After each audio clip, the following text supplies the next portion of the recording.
Alexandria House is a master of weaving captivating stories that explore the complexities of human emotions, from heartwarming connections to the darkest desires.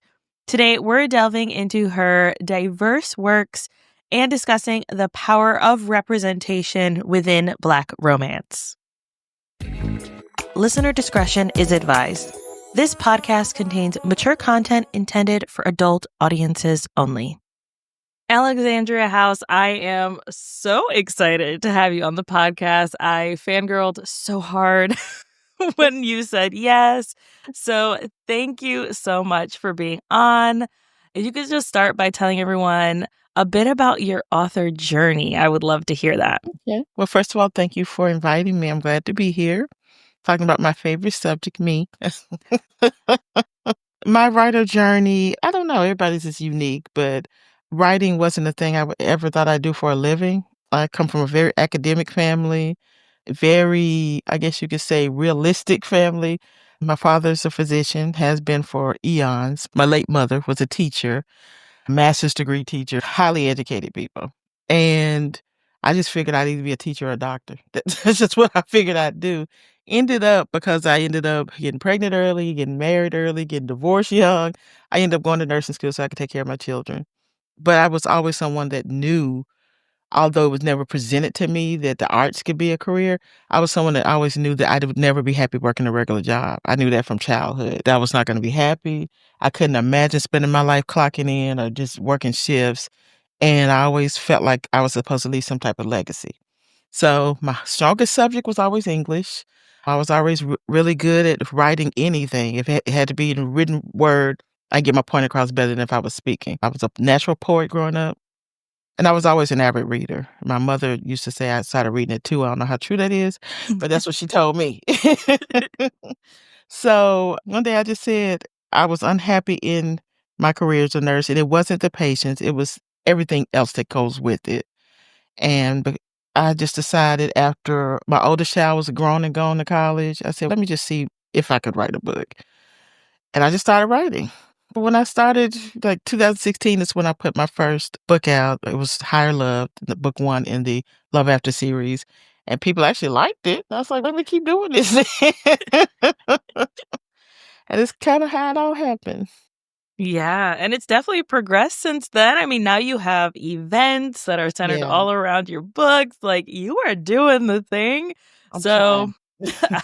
I love it. I love it so much. You are my most read author in 2024, which is when we're recording this. I am obsessed with all of your books. Specifically, today I want to talk about the Roma University series, McClain Brothers series, St. Louis Sire series, Them Boys series, and then Three Kings, which is in progress. So getting into your stories and kind of the behind the scenes of it, you write, I want to say exclusively Black romance. Mm-hmm. Why is that important for you? Because I'm Black.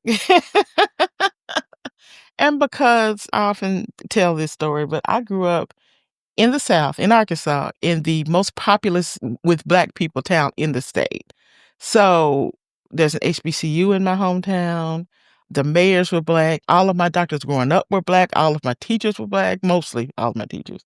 So it's all I knew. And all I knew was Black excellence. And it's just, this is all I know to write. It's because that's how I grew up. And as a matter of fact, when I left my hometown and me and my youngest moved to a different town, still in Arkansas, this town we were the minority. She had never experienced that in her life. She said, I didn't know what people meant when they said Black people were minorities. I was like, what are y'all talking about? And she said, now I understand it. But that's how I feel like I had a very privileged upbringing in that, and living in that type of world where the HBCU homecoming shut the whole town down. It's just everything. It was a beautiful way to grow up. And my parents, my dad wouldn't let me have anything but Black baby dolls. I grew up with all these rich Black music, and Alex Haley's Roots was on the bookshelf. It's just how I grew up. So it's what I know. And those are the stories I know to tell. That's so beautiful. And to be able to grow up that way, right? And see Yeah. that as the majority, I'm sure is so incredible. I grew up in a very mixed household, right? So my dad is Black, my mom is Hispanic. Mm. And so it was a very, like, I would go with my Black cousins, and that would be very different than, like, Yeah. hanging out with the Puerto Rican cousins, and that was very different, right? And so to be able to have, like, your full heritage Yeah. surrounding you, I think is so beautiful, and I do see that, right, reflected a lot in your books. Yeah. Now, you also touch on some very important topics, right? I don't wanna say they're deep topics or troubling topic because they're not, right? Like, these are life experiences that I think a lot of us can reflect on, and I think that's one of the things that I love so much about romance is that, Mhm. people who don't read romance are like, "Oh, it's just smut. It's just porn. It's just" listen, read an Alexandria House book and tell me that it's just porn because it is not, okay? Like, yes, the spice be spicing, but It'd be be much easier to write if that's all it was. right. No, your characters have so much depth and layers to them, complexities of childhood trauma or trauma that happens as they're adults. There's just so much around that. Now, I want to talk specifically about Them Boys because I did just finish the last one in that series. As I was like going through all your other stuff, I just kind of Mhm. dabble those in as I have time. Now, for that series, you've got three men. They're in their 40s, I want to say. Is that correct? Mhm. Okay. And they have an absolute terrible father and a Mhm. terrible childhood. And a lot of their coping mechanisms now have to do with how they grew up.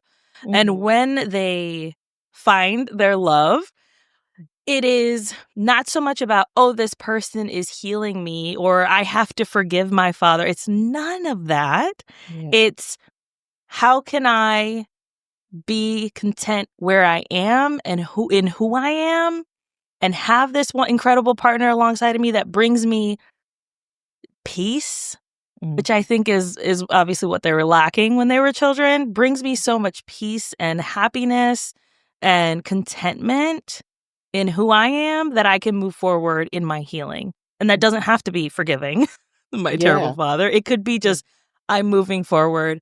I'm going to say what I got to say and I'm going to keep moving. So why was that important to have a partner that comes alongside those guys specifically with their trauma?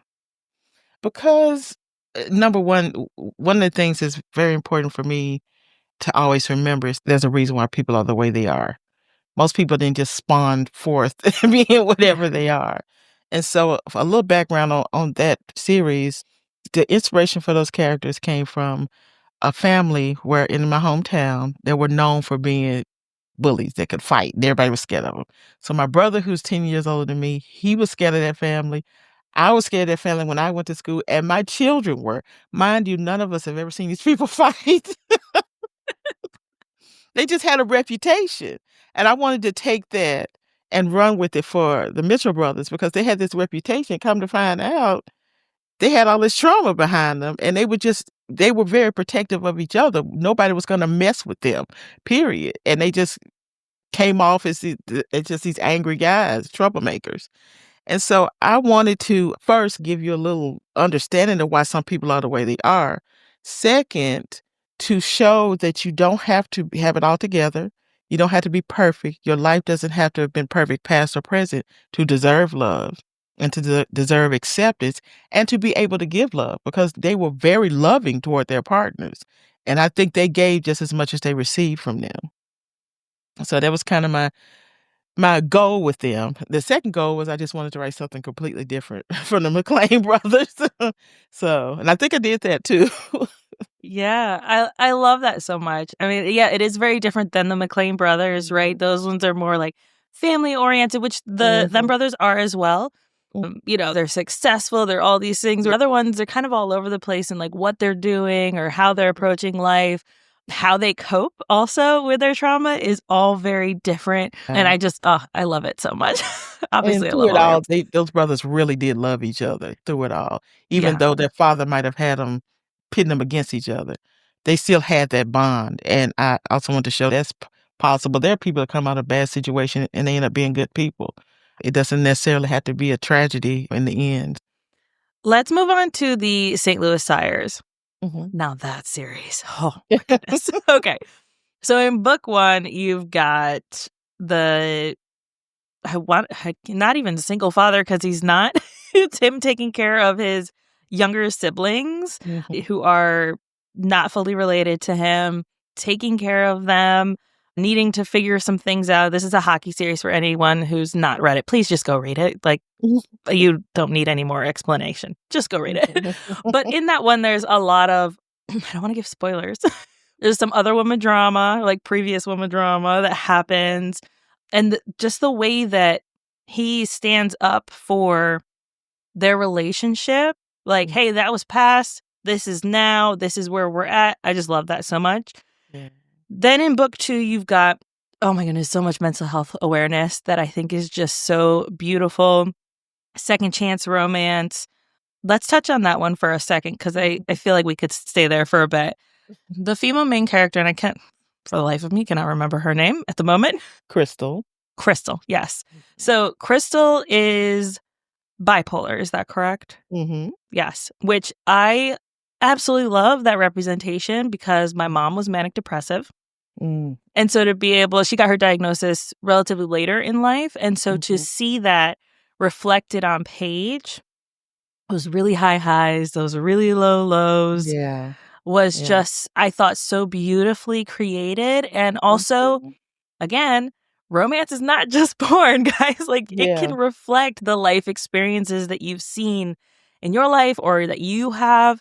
And then having a partner who, she pushes him away. It's not, which I think is very different than a lot of the Yeah. romance genre tends to be, where it's like, oh, the guy's like, oh, I want to go do something else, or oh, you're too much for me, or whatever. The Mhm. guys make terrible choices. Yeah. But in this one, she was like, "Yeah, I don't deserve you. You don't deserve me. Go away." And so pushes him away. He obviously has such a love for her, wants her back, cannot stop thinking about her, and wants to be with her. Why was that story really important for you?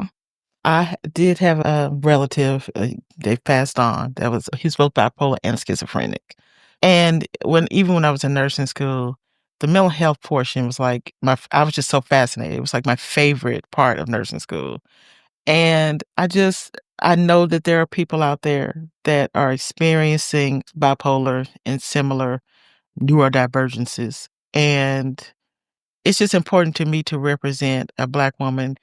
Every Black woman is my goal. Every shade, every height, every size, the spectrum of Black women. And I want all of us to know that we're worthy of love no matter what. That is something that she could have done nothing about. It's hereditary. So she inherited it. And because she inherited it and she was trying to figure it out and they discovered it at the same time and he went through the discovery with her, none of that means that she didn't deserve the support or the love or the acceptance that he gave her because he loved her long before any of that Yeah. started. He loved her as a child. So, yeah, I wanted to represent that. I thought it was important. And I have had people contact me and thank me that were bipolar. So that really helped them to see that on the page and to see the support she received. And that really is my goal. I'm a girl's girl 100%. I just want even the sex part. I want Black women to feel free in their sexuality, free in wanting satisfaction and receiving satisfaction and giving satisfaction. So I just wanted people to see that even before you understand what's going on with her, you may think, why would he keep dealing with her? I knew that was what everybody was going to think, but he loved her. And true love, you want to try to figure it out. You don't just want to give up. And that's what I wanted to portray. Yeah, and you see that in book 1 where his buddies are like, "Man, get over her. Stop Yeah. dealing obviously she doesn't want you It's anymore. over. Go Move on. on." Yes. But it's so true, and then when you're able to see that, especially in the beginning chapters where you Mhm. see, them falling in love as children and just being like, "I'll always be here for you." Oh my goodness, I love it so much. Yeah. It's so beautiful. I enjoy writing that one too. It's just sweet old country love story. Yeah. And then in book 3, you have a Black woman who has a melanin deficient disorder, is that correct? What Mhm. was the correct terming for it? She has I'm about to call it the wrong thing. Albinism. She has Albinism. albinism, yeah. Okay. And then you've got a male main character who was adopted, which is just a very interesting, especially when you tie in the them brothers as well. Oh my goodness. I was like, Yeah. yes, you get to Yeah. see the kind of crossover. So read them brothers first, then get into the St. Louis Sire series.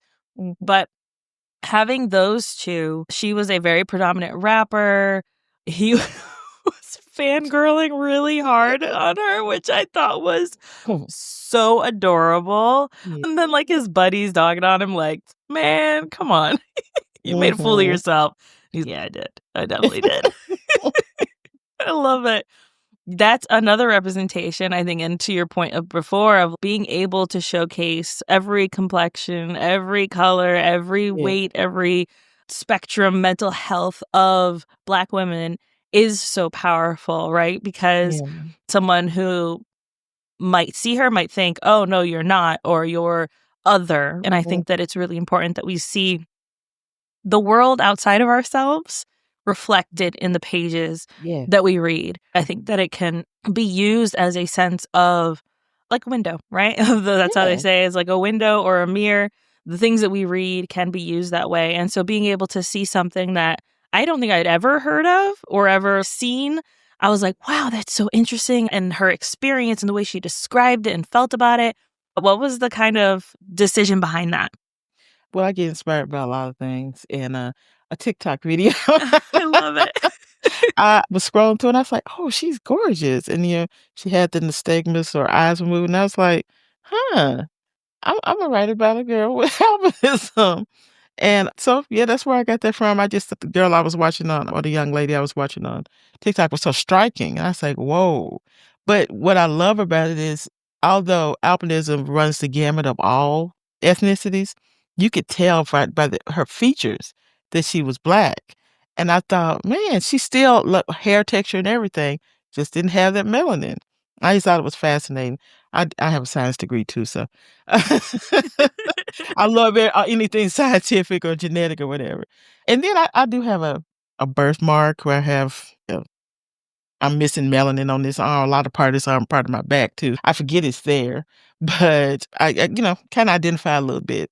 Everybody thinks I was burned, but no, I was, Mm, this is a birthmark, or that's what my parents always called it.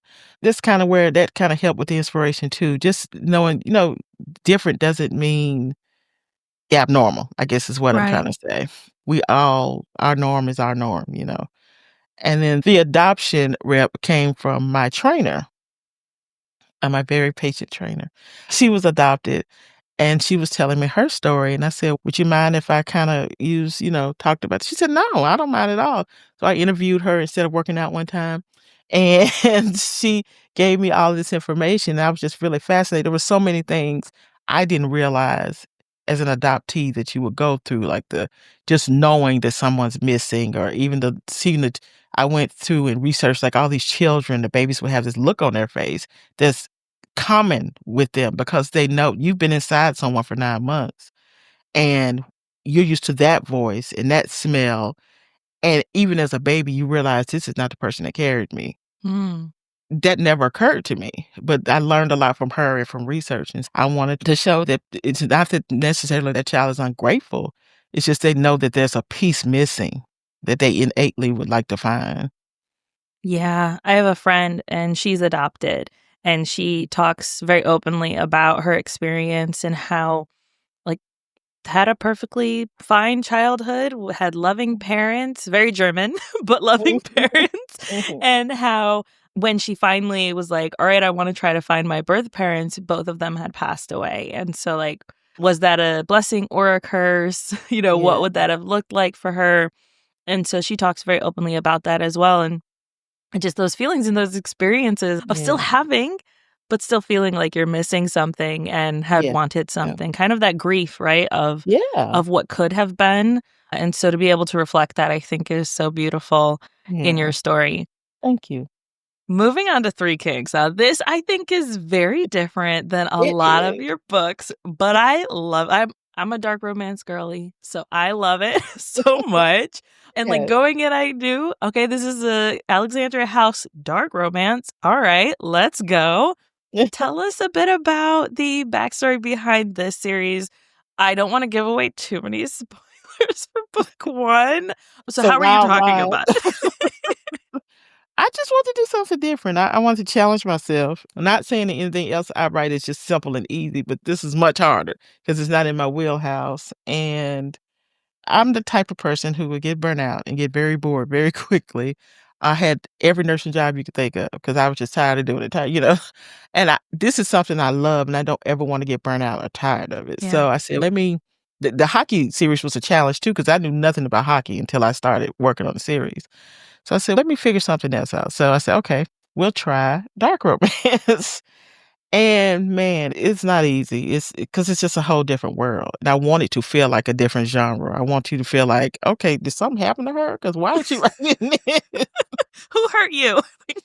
Yeah, and I always had to warn people, don't give up. I'm going somewhere. It's gonna look real strange at first, but just keep going. I have had so much. It's been hard, but it's so much fun. It is so much fun writing these unhinged, morally corrupt people. It really is. I don't have to worry about them being good, Mhm. Oh, man, Ray was so much fun to write. He was so much fun. He is so unhinged. He is just out of his mind, and I had just as much fun writing this Memphis' the oldest sister's story, the 2nd book.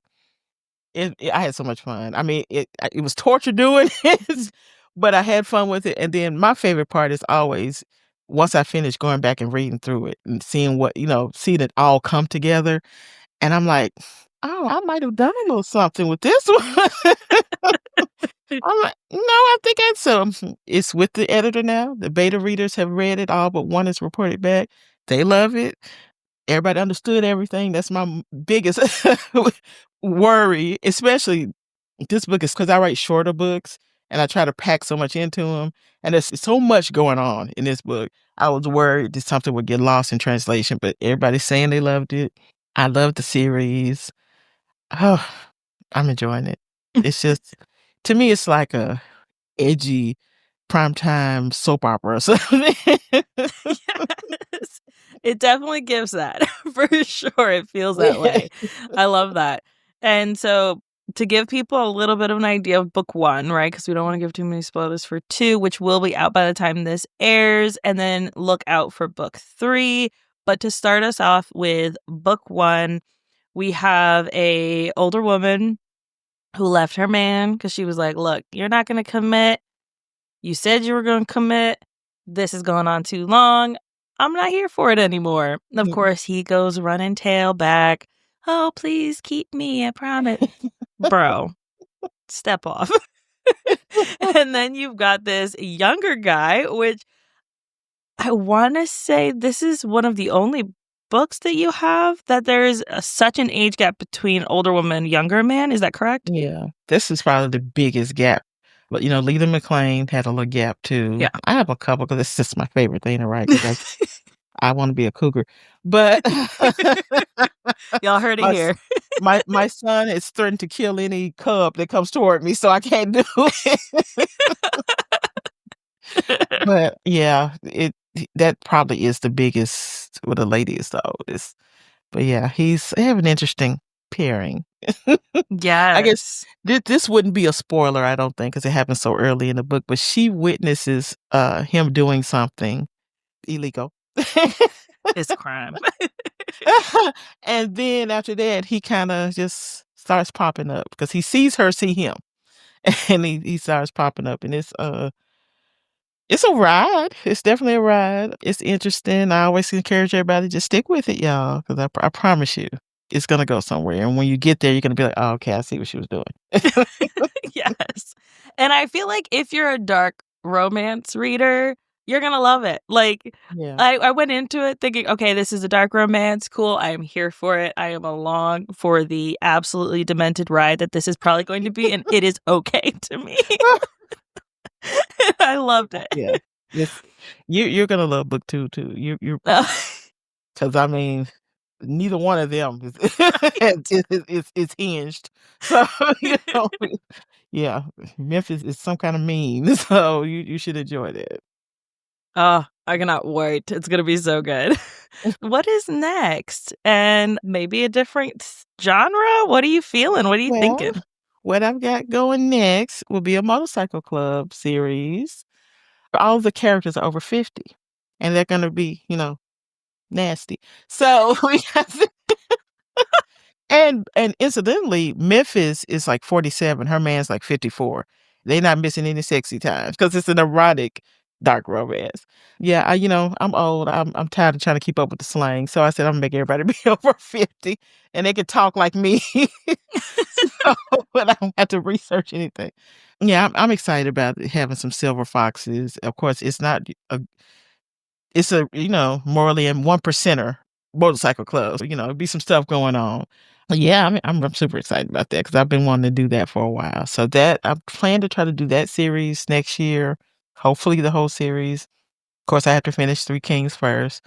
And then the year after that, I'm actually going to do a lesbian series, the Sapphic series. So hoping that somebody will read Oh it. my god, yes. I already know, like, 50 people that are like, "Hell yeah to Sapphic romance." Yes, because 'cause So I'm very serious about representing all Black women. When I say it, I mean it. So I wanna and some people have asked me would I do that, and I said, "Let me think about it." I said, "Yeah, I can do that," and I would love to do it. So, I'm gonna do that. I already got the name and everything. The motorcycle series is Sons of Shango. The Sapphic series is Love's Equinox, and what I would like to do is set it's gonna be 3 books because that's my limit now after the McClain Brothers. I would never do that to myself again. Love's Equinox, I want to set each book in a different era, like maybe one in the '60s, one in the '70s, one in the '80s. That's what I wanna do. I'm not saying that's what's gonna happen, but that's what I would like to do with that, and as always with me, I wanna try to think outside the box. I don't want it to read like anybody else's sapphic romance. Let's see if I can pull it off. I mean, I'm sure you can. I'm sure it's gonna be incredible. I am like yeah, I already know a bunch of people that are gonna be all over that and Okay, are, good. I'm sure, more than happy to promote it. I know I am for sure. That is and I love that you're doing that. I love that you're showing that across the Yeah. spectrum in different genres. And It's then so the good. only thing after that 'cause that'll be 2026, and then only thing in between all of that is I'm supposed to be doing another Romeo book. So, we'll see if I can make all that happen. Wow, this has been so much fun. Thank you so much, Alexandria, for talking through all of your incredible stories, the Oh, inspiration behind them. What is something that you want to kind of leave your potential readers with? Where should they start if they're wanting to delve into your world? okay. Well, there are a couple of places you can start. You can start at the very beginning with the Love After series. The first book will be Higher Love. And because everything's so interconnected, you will probably get the most joy out of doing it that way because you'll notice people, oh, yeah, I remember him here and her there. But what I call my crack is Big South, Let Me Love You. Yes. So I'm always tell you now, if you really want to get hooked, go to Big South because it's not like you can't go back and read this stuff. It's not that you want to understand it. You'll still understand it. But I would say I would highly recommend Big South first and go through the McClain series. The next series, if you want to continue some McClain adjacent, would probably be Teach Me, Romeo. Go back to the Strickland Sisters, Love After. But on my website, which is MsAlexHouse.com, MsAlexHouse.com, there is a comprehensive book list and where you can check off what you've read and all that stuff. And there also is a book or a reading order list that you can follow if you want to. So I guess visit my website. It's connected to everything. Me. Please check out my house party event. Tickets are for sale. VIP is sold out, but everything else is available. It's going to be a time for the grown folks. It's a 3-day event, and I will have guest authors there for the literary portion. We have open bar all weekend. We feed you all weekend. You get swag bags. Just about every event, you get a swag bag. And we just have a good time. It's my gift to my readers. I mean, you do have to pay to go because I got to pay, to do it. But Right. it is my gift to my readers. I just wanted them to be able to come and just have fun. There's no assignment. There's nothing you have to do to have fun. Just show up and have fun and experience things maybe you haven't experienced. Sometimes we do facials, massages, erotic paint and sip. We also may or may not have some naked penises. The after party. Historically, we've always had those, but we're gonna try again. We're gonna That's try to keep awesome. that going. We had a wonderful brunch on Sunday. We have a live band. It's very over the top because I am. So, I encourage everybody to get your tickets, but they usually run out pretty fast, and it's different from any literary event you could even imagine going to, and I wanted it to be a different experience. I like to party, and I just wanted to throw a party. So we have that, but like I said, you can go to my website and really find all the information about the house party, anything else. There's a link to buy signed paperbacks, and that's it. You can keep up with me that way. I'm on social media, posting foolishness most of the time, or a sexy man. Thirsty Thursday is my favorite, just saying. No, I try to, keep the engagement up.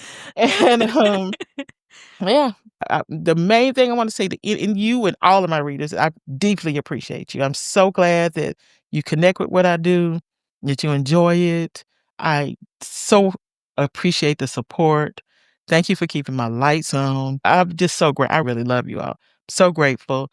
This was my dream. This is my dream job, and I get to do it. I'm beyond grateful, honestly. I just thank you.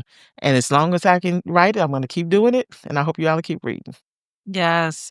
And we'll make sure that we have links for all of that in the show notes. So if anybody is doing other things while they're listening or watching us, we got you. Just go check out those links. We'll have them all there for each of the things that Alexandria mentioned.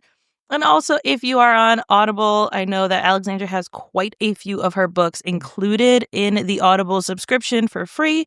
Mhm. So please go check that out. I know that's one of the ways that I was able to fly through your book. Also, Jacoby Yeah. Diem, can we just have a moment of silence for Oh, his oh, he's so good. incredibly beautiful voice? He's so good. I love it. It makes it hard for me to listen to him. I'm like, "Ooh, am I supposed to feel this way about what I wrote? Should I be tingling? Like, I wrote it." Excuse me, sir. But, let's go back and hear that again. So So yeah, and good. and if you're into audio, I do have some that are exclusively on at my store.